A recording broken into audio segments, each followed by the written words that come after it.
Om Swastiastu. Perkenalkan, nama saya Ana Agung Ayu Yesaprilia Permatasari, absen 1 dari kelas 11 IPA 3. Saya perwakilan dari kelompok 5 meminta waktunya sebentar untuk kami mempresentasikan hasil proposal penelitian yang sudah kami buat. Penelitian ini bertujuan untuk menganalisis apakah ragi dapat dimanfaatkan dalam pembuatan tapai. Sampel penelitian ini terdiri dari bagian-bagian mengenai bagaimana cara pembuatan tapai itu sendiri, apakah peran ragi dalam pembuatan tapai, dan bagaimana cara proses fermentasinya. Data tersebut diolah menggunakan metode wawancara dan juga studi pustaka. Tentunya, hasil penelitian ini dapat memberikan kontribusi dalam pengetahuan untuk bagi para pembaca bagaimana pemanfaatan ragi terhadap pembuatan tapai. Hasil penelitian ini kami harapkan dapat bermanfaat bagi masyarakat untuk lebih tahu bagaimana cara pembuatan tapai itu sendiri, manfaat ragi, dan lain-lainnya. Kata pengantar. Dengan memanjatkan puji syukur terhadap Tuhan Yang Maha Esa, Ide Sang Yang Widiwasa, atas segala limpahan rahmatnya dan karunia-Nya kepada kita semua, sehingga kami dapat menyelesaikan proposal penelitian pemanfaatan ragi dalam proses pembuatan tapai dengan baik. Kami menyadari bahwa di dalam pembuatan tugas penelitian ini dapat terselesaikan berkat bantuan dan tuntunan Tuhan Yang Maha Esa dan tidak lepas dari bantuan berbagai pihak. Untuk itu, dalam kesempatan ini kami mengaturkan rasa hormat dan terima kasih yang sebesar-besarnya kepada semua pihak yang membantu dalam pembuatan tugas penelitian ini. Kami menyadari bahwa dalam proses penulisan penelitian ini masih jauh dari kesempurnaan, baik dari materi maupun penulisannya. Namun demikian, kami telah berupaya dengan segala kemampuan dan pengetahuan yang dimiliki sehingga dapat selesai dengan baik, dan oleh karenanya kami dengan rendah hati menerima masukan, saran, dan juga usul guna penyempurnaan proposal ini. Akhirnya kami berharap semoga tugas penelitian ini dapat bermanfaat bagi seluruh para pembaca dan pendengar tentunya. Denpasar, 19 Januari 2021. Adapun daftar isi di dalam proposal penelitian ini yaitu ada lembar pengesahan, abstraksi, kata pengantar, daftar isi, daftar tabel, daftar gambar, dan juga daftar lampiran. Di bab 1 pendahuluan ada latar belakang di halaman pertama, rumusan masalah di halaman kedua, tujuan penelitian di halaman kedua, manfaat penelitian di halaman kedua, metode penelitian di halaman ketiga, dan yang terakhir adalah agenda penelitian di halaman keempat. Di bab 2 landasan teori ada pengertian tapai di halaman kelima, sejarah tapai pada halaman kelima, manfaat ragi dalam proses pembuatan tapai ada pada halaman kelima, bahan-bahan dan peralatan pembuatan tapai ada pada halaman kelima. Bab 3 metode penelitian. Ada tempat dan waktu objek penelitian ada pada halaman ke-7, pengumpulan data ada pada halaman ke-7. Dan yang terakhir adalah bab keempat yaitu bab penutup. Ada kesimpulan ada pada halaman ke-8, saran halaman ke-8, daftar pustaka halaman ke-9, dan lampiran halaman ke-10. Sekian presentasi saya pada pagi hari ini. Saya lanjutkan kepada dia yang akan melanjutkan materi tersebut. Terima kasih. Om Swastiastu. Perkenalkan, nama saya Agustioida Patnyawati, absen nomor 5 dari kelas 11 IPA 3. Baik, sebelumnya saya ucapkan terima kasih kepada Gek Sari, dan di sini saya akan melanjutkan materinya mulai dari daftar tabel yang berisi agenda penelitian di halaman keempat, dan selanjutnya ada daftar gambar yang berisikan metode penelitian pada halaman 3, metode penelitian juga ada pada halaman 4. Daftar lampiran berisi lembar pengesahan yang berada di sub 2, abstraksi yang ada di sub 3, kata pengantar yang ada di sub 4, daftar isi ada pada sub 5, daftar tabel ada pada sub 2, daftar gambar ada pada sub 3, daftar lampiran ada pada sub 4, bab 1 dan pendahuluan ada di halaman 1, latar belakang ada di halaman 1, rumusan masalah, tujuan penelitian, manfaat penelitian ada di halaman 2, metode penelitian ada di halaman 3, agenda penelitian ada di halaman 4, bab 2 yang berisikan landasan teori, pengertian tapai, sejarah tapai, manfaat ragi dalam proses pembuatan tapai, bahan-bahan dan peralatan pembuatan tapai, ada di halaman 5. Bab 3, metode penelitian, tempat dan waktu objek penelitian, pengumpulan data, berada pada halaman 7. Bab 4, yang berisikan penutup, kesimpulan, saran, itu berada pada halaman 8. Daftar pustaka berada pada halaman 9. Lampiran berada pada halaman 10. Bab 1, pendahuluan 1.1 latar belakang. Indonesia memiliki beragam makanan tradisional yang tak kalah enaknya dengan masakan modern, contohnya cepat saji. Rata-rata makanan tradisional, khususnya di Indonesia, menggunakan bioteknologi tradisional dalam pembuatannya. Namun, keberadaan bioteknologi tradisional di Indonesia masih memiliki kendala oleh beberapa masalah. Masalah-masalah tersebut antara lain harga bahan baku yang tinggi, kondisi cuaca yang tak menentu, dan juga persaingan dengan makanan modern lainnya. Masalah-masalah tersebut membuat keberadaan makanan tradisional di Indonesia makin terkikis. Misalnya, makanan tradisional rata-rata dijual di pasar tradisional, meskipun sekarang banyak juga dijual di swalayan. Maka dari itu, kita wajib dan kita harus melestarikan bioteknologi dengan benar. Salah satu makanan tradisional di Indonesia yaitu tape. Tape merupakan makanan tradisional yang sudah tidak asing lagi bagi kita. Tape adalah makanan tradisional yang terbuat dari singkong yang telah difermentasi menggunakan ragi. Ragi tape tersebut mengandung beberapa mikroorganisme seperti Camdomycor, Samharonomyces cerevisiae, dan lain-lain juga. Makanan tradisional ini sangat lezat, selain rasanya yang nikmat dan lezat, tape juga mengandung banyak karbohidrat. Namun, seiring berjalannya waktu, tape sering dilupakan. Karena masyarakat lebih memilih makanan modern daripada makanan tradisional. Pembuatan tape dengan cara fermentasi dapat digolongkan sebagai bioteknologi. Lebih tepatnya, bioteknologi tradisional atau yang biasa disebut sebagai bioteknologi konvensional. Proses fermentasi yang terjadi pada singkong sehingga dapat berubah menjadi tape adalah perubahan pati menjadi gula oleh mikroorganisme Camdomycor dan oleh Saccharomyces cerevisiae atau gula diubah menjadi alkohol. Sehingga singkong menjadi lunak, berair, manis, dan berbau alkohol. Sekian dan terima kasih. Materi selanjutnya saya serahkan kepada Winta. Om Swastiastu. Perkenalkan, saya Nelu Winta Permatasari, absen 28 dari kelas 11 IPA 3. Terima kasih Gek Dia. Baik, di sini saya akan membawakan materi mengenai rumusan masalah, tujuan penelitian, manfaat penelitian, dan metode penelitian. Nah, rumusan masalah. Berdasarkan latar belakang yang sudah dikemukakan, maka rumusan masalah dalam penelitian ini adalah sebagai berikut. 1. Bagaimana proses pembuatan tapai? 2. Kandungan apa yang terdapat dalam ragi? 3. Bagaimana proses fermentasi dalam pembuatan tapai? Tujuan penelitian. Adapun tujuan penelitian ini adalah sebagai berikut. 1. Mengetahui proses pembuatan tapai. 2. Mengetahui kandungan yang terdapat dalam ragi. 3. Mengetahui proses fermentasi dalam pembuatan tapai. Nah, manfaat penelitian. Adapun manfaat penelitian ini adalah sebagai berikut. 1. Memberitahukan kepada masyarakat manfaat ragi dalam pembuatan tapai. 2. Agar pembaca dapat mengetahui bahan-bahan atau peralatan dalam pembuatan tapai. 3. Memberitahukan kepada masyarakat agar lebih memilih ragi dalam pembuatan tapai. Metode penelitian. Kandungan yang terdapat dalam ragi. Mikroorganisme yang terdapat di dalam ragi umumnya terdiri dari berbagai bakteri, yaitu Rhizopus, Aspergillus, Mucor, Amylomyces, Endomycopis, Saccharomyces, Hansenula anomala, Lactobacillus, Actobacter, dan sebagainya.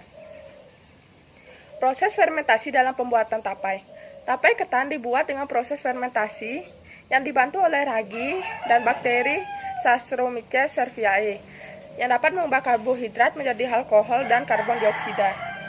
Dalam pembuatan tape ketan, beras perlu dimasak dan dikukus terlebih dahulu sebelum dibubuhi ragi.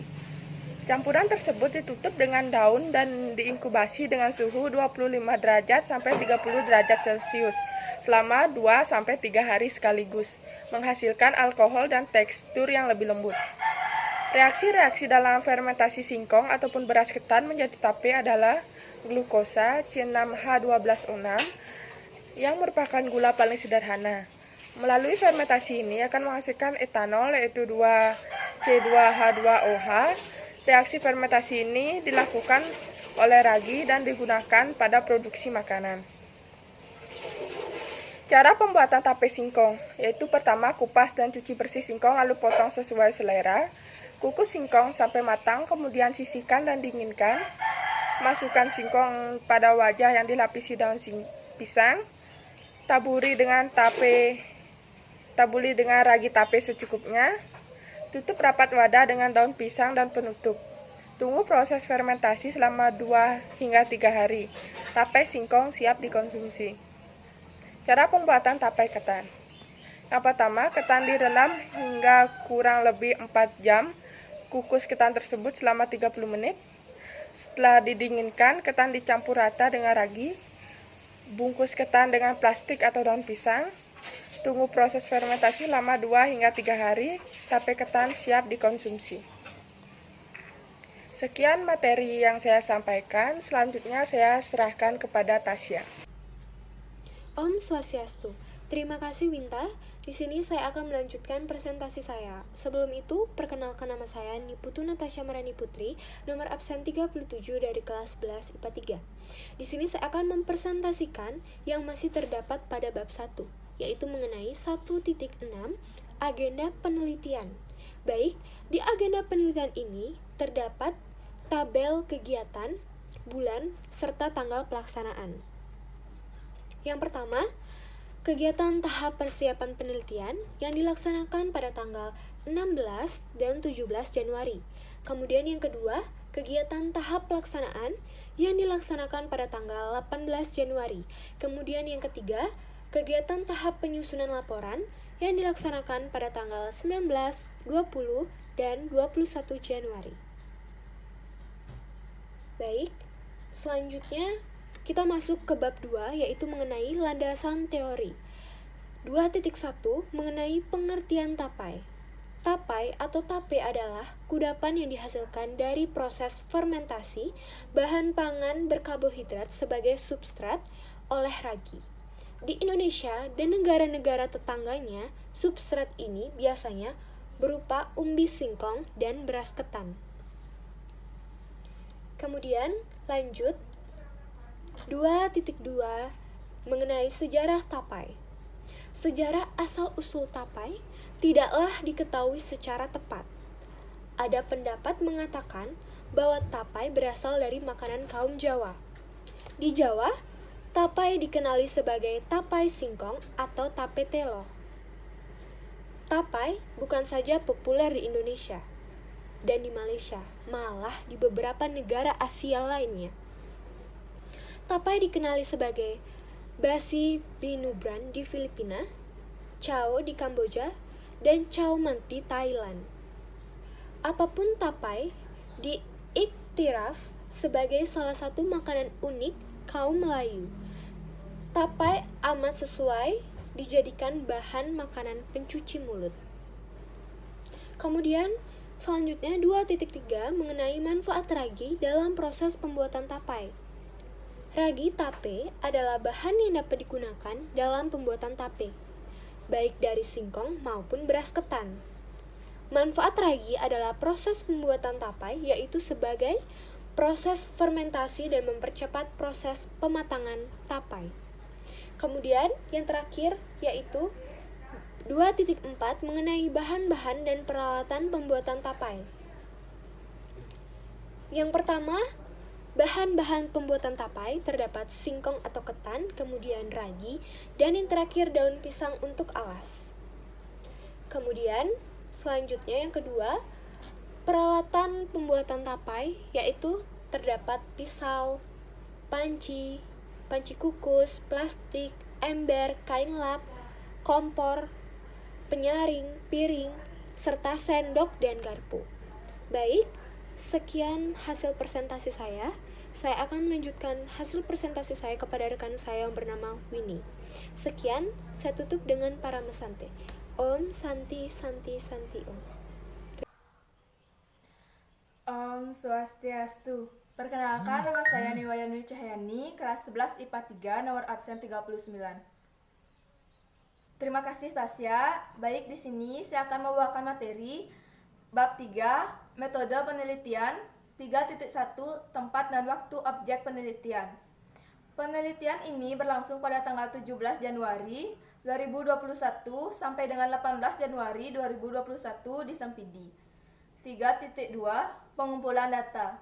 1. Wawancara. Wawancara adalah percakapan antara dua orang atau lebih antara narasumber dengan pewawancara. Dalam penelitian ini, saya mewawancarai Nimade Gendry. 2. Studi pustaka. Studi pustaka adalah kegiatan untuk menghimpun informasi relevan dengan topik atau masalah yang menjadi objek penelitian. Informasi tersebut dapat diperoleh dari buku-buku, karya ilmiah, tesis, disertasi, ensiklopedia, internet, dan sumber-sumber lainnya. Penutup 4.1 kesimpulan. Tape merupakan kudapan hasil dari fermentasi bahan pangan berupa ragi. Pada pembuatan tape kita bisa menggunakan dengan bahan baku singkong ataupun beras ketan, dan dalam proses pembuatan tape, ragi sangat diperlukan karena dipergunakan untuk membantu proses fermentasi dan mempercepat pematangan pada tape.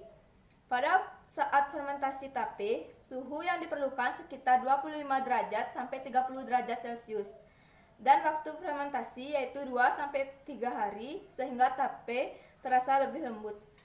Tape populer tidak hanya di Indonesia saja, melainkan di negara Asia lainnya seperti Filipina, Chow di Kamboja, dan Chow Mak di Thailand. Tape ini juga sering digunakan sebagai sajian pencuci mulut. Sekian, terima kasih. Materi selanjutnya saya serahkan kepada Diva. Om Swastiastu. Perkenalkan, nama saya Putri Diva Laksmi Dewi, nomor absen 43 dari kelompok 5. Adapun saran yang dapat saya sampaikan, tape merupakan makanan lezat dan populer di sekitar kita. Kita dapat memanfaatkan tape sebagai makanan pencuci mulut, dan tape juga bisa kita jadikan sajian makanan pada saat kumpul keluarga. Berikut alat-alat yang digunakan untuk pembuatan tape singkong.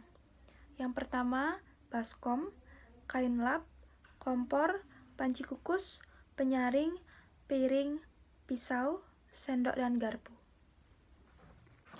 Pembuatan tape dengan fermentasi. Pembuatan tape singkong. Tape singkong adalah tape yang dibuat dari singkong yang difermentasi. Makanan ini populer di Jawa dan dikenal di seluruh tempat, mulai dari Jawa Barat hingga Jawa Timur. Di Jawa Barat, tapai singkong dikenal sebagai pewiem atau dalam bahasa Sunda. Pembuatan tapai melibatkan umbi singkong sebagai substrat dan ragi tapai atau Saccharomyces cerevisiae yang dibalurkan pada umbi yang telah dikupas kulitnya. Ada dua teknik pembuatan yang menghasilkan tapai biasa, yang basah dan lunak, dan tapai kering, yang lebih legit dan dapat digantung tanpa mengalami kerusakan. Tujuan.